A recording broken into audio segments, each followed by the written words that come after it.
भैया पा लिया। मुझे आपको कुछ पूछना था। मुझे ना रनअप में थोड़ी दिक्कत आती है, मेरे को थोड़ा बिल्कुल बता देंगे। तब आ जाओ उधर, जिसको दिक्कत आती है रनअप में। सबसे पहले आज हम सीखेंगे कि रनअप कैसे लिया जाता है। मीडियम पेसर हो या स्पिनर हो, दोनों को रहना जरूरी है। किसलिए जरूरी है कि जब भी आप बॉल डालते हैं आपका फॉलो थ्रू होता है, आपकी जो बॉडी अलाइनमेंट रहती है वो सही आनी चाहिए। तो मैं आपको बताऊंगा आज कि रनअप कैसे लेते हैं। ठीक है, सबसे पहले देखिए, ये जो है अपनी क्रीज है, ये स्टम्प है। ठीक है, बैक क्रीज है। यहाँ से अपन थोड़ा ये लेंगे, ये अपनी हील पीछे रहेगी तो आगे रहेगा। ठीक है, थोड़ा साइड हो, यहाँ से हल्की से जंप मार लीजिए।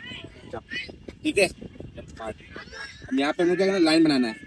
लाइन किस लिए बनाना है? लाइन इसलिए है कि यहाँ से अपन जंप लेंगे। जब भी देखते हो आप, या बड़े मैचों में देखते हो या टीवी पे देखते हो, जब बॉल दौड़ के आता है तो यहाँ जंप लेता है ना, तो इसलिए लेता है कि यहाँ जंप ले और बॉल नो बॉल ना हो। ठीक है, इसके बाद देखो अपनी जंप की क्रीज हो गई है। ठीक है, अब यहाँ से आपको रनअप लेना है। रनअप आपको लेना है हमेशा ऑड नंबर, जैसे हो गया 13 हो गया, 11 हो गया, 15 हो गया। ठीक है, कभी भी इवन नहीं लेना है, 12, 14, 16 नहीं लेना। ठीक है, जैसे हो गया, फिर आपको स्टार्ट करना है, नॉर्मली स्टार्ट लेना, जिससे कि आप चलते वैसे ही। 1 2 3 4 5 6 7 8 9 10 11। ठीक है, 11 हो गया है। अब 11 हो गया, हमने निशान बना लिया है।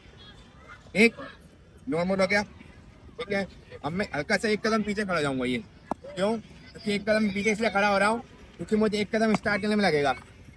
ठीक है, एक कदम स्टार्ट करने में लगेगा। अब मैं ये खड़ा हो गया नॉर्मल। ठीक है, अब मैं बॉल डालूंगा। अब देखना, मेरी बॉडी देखना, बॉडी देखना, मेरा पैर देखना, क्रीज को देखना। इसलिए अब मैं खड़ा नॉर्मल, यहाँ से स्टार्ट किया मैंने, धीरे धीरे आगे बढ़ा, ये जंप पे मैं एक क्रीज पर डाल दिया। ठीक है, जहाँ से मैंने अपना मार्क बनाया था वहीं से मैंने अपना जंप लिया। ठीक है, ना आगे गया ना पीछे गया। अब इससे क्या फायदा है? ये फायदा है कि जब भी यहाँ से आप जंप लोगे तो क्या है, ये जो पैर है आपका इस पे ना, इससे आगे नहीं जाएगा। ठीक है, पॉपिंग क्रीज कहते हैं इसको। इससे आगे नहीं जाएगा। अगर इससे आगे जाएगा तो क्या होगा, नो बॉल हो जाएगी। ठीक है, और पता है नो बॉल जाती है क्या होता है, फ्रीट होती है ना। ठीक है, समझ गए इतनी सी बात? ठीक है, तो मैंने आपको बता दिया कि मैंने ना बता दिया। अब आपको जरूरी होता है फॉलो थ्रू। फॉलो थ्रू क्या होता है? जब भी आप बॉल डालते हैं, जब बॉलर को देखो आपने, जब बॉल डालने के बाद जब वो हल्का स्टाइल लेके जब जाते हैं तो उसको फॉलो थ्रू कहते हैं। फॉलो थ्रू भी जितना इंपॉर्टेंट है जितना रनअप इंपॉर्टेंट है। क्यों? क्योंकि जब बॉल डालते हैं, जब सामने का बैट्समैन अगर शॉट सामने आता है तो आप पोजीशन में एक नहीं कैच लेने की। ठीक है, तो आप देखते हैं जैसे कि आपने बॉल डाली है, बॉल डाली, आपने जंप लिया, और सामने आके आपने देखा, सामने देखना है बैट्समैन को। इधर उधर देखोगे तो सामने बोला कि आप पहचान नहीं पाओगे। ठीक है, क्यों जरूरी है? स्पिनर में भी जरूरी है। स्पिनर कैसे लेता है? स्पिनर इस तरह से लेता है, स्पिनर से बॉल डाली उसने इस तरह नहीं है, यहाँ के जंप करिए। ठीक है, अब जंप में पोजीशन में आ गया, स्टडी पोजीशन में आ गया, उसको पता है क्या मैं स्टडी पोजीशन में, अब कैच आकर तो मैं इजी पकड़ लूंगा। मीडियम पेसर में भी यही होता है, बस मीडियम पेसर में ही होता है कि वो एकदम से स्लो नहीं होता है। स्लो नहीं होता, वो आगे जाके रुकता है थोड़ा। क्यों? क्योंकि वो पेस से आता है। ठीक है, धीरे धीरे आता है, तेज दौड़ के आता है, फिर यहाँ से अपनी जो पेस है वो स्लो करता है, धीरे धीरे जाके आता है। ठीक है, तो एकदम से नहीं रुकना मीडियम पेसरों को। और इस बात का मेरा ध्यान रखना है कि आपने कभी मैच में देखा होगा कि बॉलर जो है इधर से बॉल डालता है तो उसको नो बॉल दे दिया जाता है। क्योंकि यहाँ पे एक बॉक्स होता है, इसमें भी नो बॉल होती है। ठीक है, तो आपको इतना बात का ध्यान रखना है कि इसके बाहर से नहीं डालना है आपको।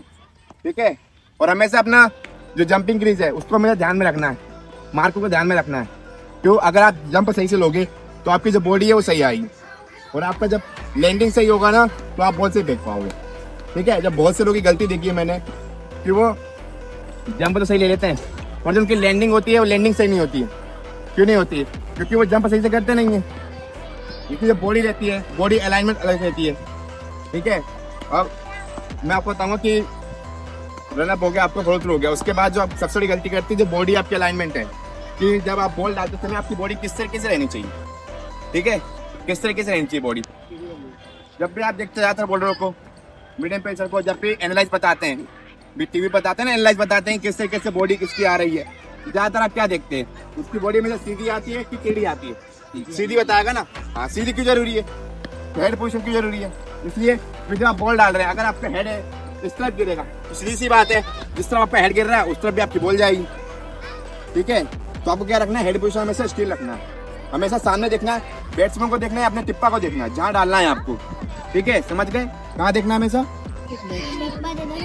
हाँ, हमेशा अपना हेड स्टिल लेना चाहिए, आईज जो है हमें सीधी सीधी रहनी चाहिए बिल्कुल, जहाँ टिप्पे पे डालना है बहुत, ठीक है। अगर आपकी बॉडी जरा सी इधर हुई तो आपका जो क्या बोलते हैं बैलेंस से बिगड़ जाएगा।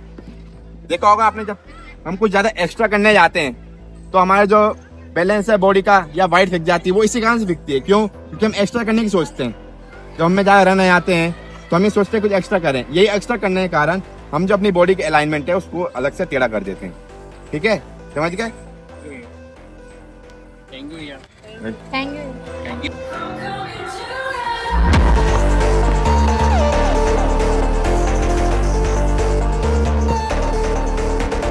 जैसा कि आपने देखा अभी, जो हमने जो रनअप का जो बेसिक ड्रिल है उसको बताया हमने बच्चों को अभी। तो ये सिंपल है, जो अभी जो शुरुआत में बच्चे प्रैक्टिस करने आते हैं उनके लिए, जो रनअप में जिनको प्रॉब्लम आती है उनके लिए जो भी मैंने बताया वो उसको यूज कर सकते हैं अपने रनअप को इम्प्रूवमेंट के लिए। अगर आपको और भी ऐसे अच्छे टिप्स चाहिए तो आप हमें फॉलो कर सकते हैं, सब्सक्राइब कर सकते हैं।